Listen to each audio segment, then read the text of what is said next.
Muli Bwanji from Keswick Village. This is the Rorschach Malawi update from the 5th of August, 2025. A quick summary of what's going down in Malawi. Vice President Michael Ussi was criticized heavily for taking a delegation of 43 people to Turkmenistan for the UN conference and landlocked developing countries, which will run from Tuesday the 5th to Friday the 8th. On Monday, the 4th, anonymous sources within the office of the president and cabinet told local news that the government spent billions of kwacha on air tickets, accommodation, and allowances. To make matters worse, Malawi had the biggest delegation of all the other participating countries. For instance, Botswana had 12 delegates. The staggering difference raised eyebrows, with some accusing Ussi of being too excessive given the country's economic struggles. Among the country's pressing troubles is the current fuel scarcity, which was supposed to be sorted out by last weekend. However, on Tuesday the 5th, the National Oil Company of Malawi said that the situation will normalize between this weekend and Thursday the 14th. Many vehicles and fuel trading businesses have come to a standstill as Malawi is waiting for its first consignment of over 50 million liters of fuel, which has been bought under the government-to-government arrangement. Local news said some trucks have been bringing fuel into Malawi, but the supply isn't enough to meet the current demand and ease the nationwide fuel queues.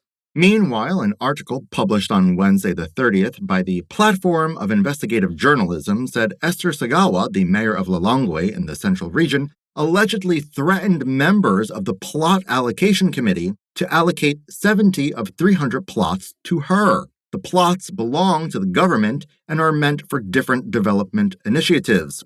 The Anti-Corruption Bureau was investigating Sagawa for alleged abuse of office, but recently shut down the months-long investigation despite an interim report recommending her arrest and the cancellation of all plots tied to her case. This raised concern that the move was intended to shield a key political figure. When queried, the Bureau said its findings did not indicate any abuse of office, clearing Sagawa.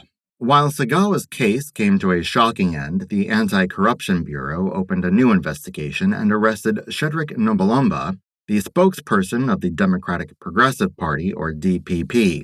They took him in for allegedly facilitating the illegal transfer and warehousing of banned logs and other forestry products around 2015, when he worked as a commissioner of customs and excise at the Malawi Revenue Authority. On Thursday, the 31st, local news said the alleged crimes were committed when the Ministry of Trade had banned the export of this hardwood. However, this raised questions about the possibility of the Bureau being used to tarnish the image of the opposing DPP, which recently came out on top during recent Voters' Choice survey.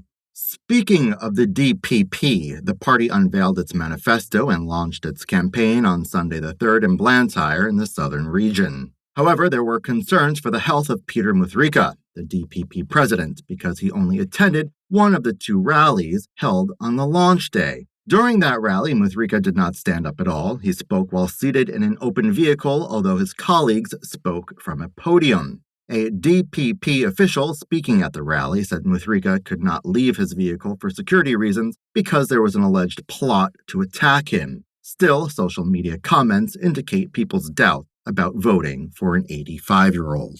There is a sense of calm among the public because the Parliament passed the Presidential Parliamentary and Local Government Elections Amendment Bill on Tuesday the 5th.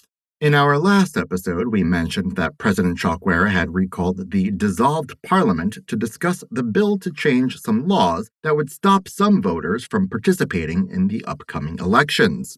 Now that it has been amended, registered voters will be able to vote at any polling station as opposed to voting where they registered to vote, as was the case before. This means people who have left the area where they registered to vote, such as those who traveled for work or school, will be able to participate in the elections. In trending news, the Seventh-day Adventist Church told the government to reconsider holding job interviews on Saturdays, which is their Sabbath day, as it forces members of their congregation to choose between their faith and employment. On Friday the 1st, Pastor Luke Limbitu, the church's Director of Religious Liberty and Public Affairs, complained that most job interviews and exams take place on Saturdays, despite the church's ongoing talks with authorities.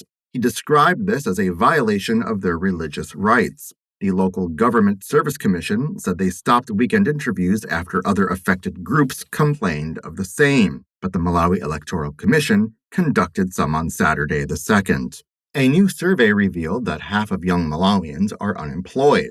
On Thursday, the 31st, local news shared a study by Afrobarometer, which said that 53% of Malawians aged between 18 and 35 are actively looking for jobs. Meanwhile, only 3% are employed full-time and 5% are working part-time jobs. The findings also revealed that 56% of young Malawians want to leave the country to look for better job opportunities, while 33% want to leave to escape poverty amidst the growing economic pressures. Unfortunately, the number of employed people in Malawi has increased following the suspension of over 10,000 estate workers and farmers who worked for the Lugeli Tea Estate, one of Malawi's leading tea producers located in Mulanje district in the southern region.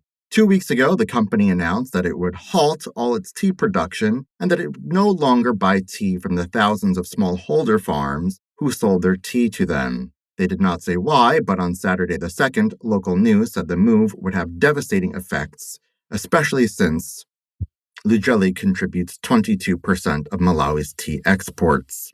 According to the media, because tea is one of Malawi's major forex earners, the suspension of Lugeli will have serious implications for the national economy, especially in light of the current forex shortage. This news came days after Shoprite, a major retailer, revealed its plans to close up shop in Malawi. According to local news, Carson Investment Trust wants to buy the South African brand and rebrand it Shopwise Trading Limited.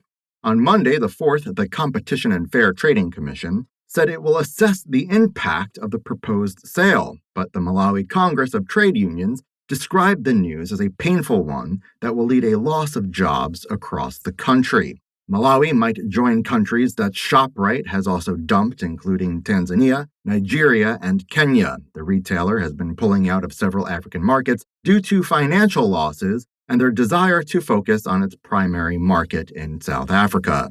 The Ministry of Higher Education has entered into a formal partnership with India's Naidea International University, which includes the launch of a scholarship program for Malawian students. Under the Chairman's Ambassador Scholarship, successful applicants will have their tuition fees reduced by 50% for both undergraduate and postgraduate studies.